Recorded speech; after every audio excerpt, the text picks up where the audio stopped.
reaction to last night's exciting primaries and caucuses?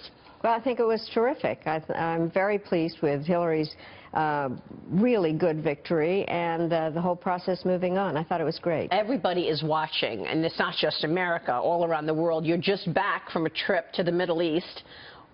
Who were you meeting with, and tell us the reaction from that part of the world? Well, I went to Tunisia and Egypt and Jordan and Saudi Arabia just to kind of dig deeper into the things that are going on there.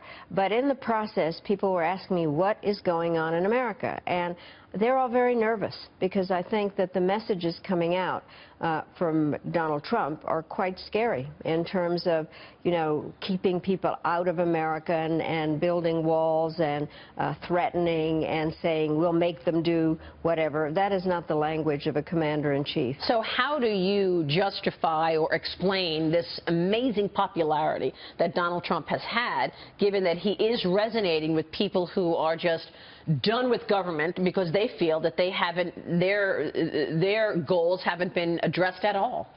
Well, frankly, it's hard for me to understand, but I do think that people are concerned about gridlock. And President Obama has tried very hard to work with Congress that automatically kind of said they wouldn't do anything. And so people look at what we're doing and wonder, I mean, the American people, why nothing is happening. And I think I'm very upset about that myself. I believe in the importance of government and executive, legislative working together and the Supreme Court being involved. We are the world's greatest democracy, and we are not behaving in a way that actually compromise is not a bad word, you know. When you see our efforts in the Middle East, fighting ISIS, trying to encourage peace throughout the region, how would you assess the U.S.'s position right now? Well, I think that we are in a position where we're trying to be helpful, but not alone. I think that's the important part.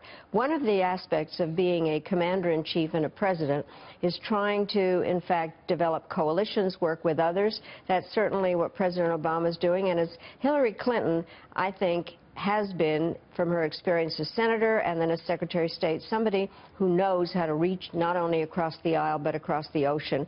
And I think that's what we need, and not a bunch of yelling, frankly.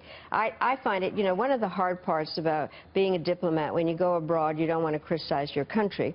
And so trying to explain what's going on to foreigners is hard, but they are looking at us as if we've lost our minds. What about explaining to Americans? What about explaining to Americans that their wages haven't moved in so many years, that they feel that they're being rolled over? They didn't want Obamacare. 60% of the people at the time didn't. The president did executive action. What about explaining to Americans? Well, I think you just had a segment really explaining how many jobs have been created, that there really need to be a better equity. I think people are talking about that. Certainly, Secretary Clinton has been talking about having a way where some of the inequalities that have taken place.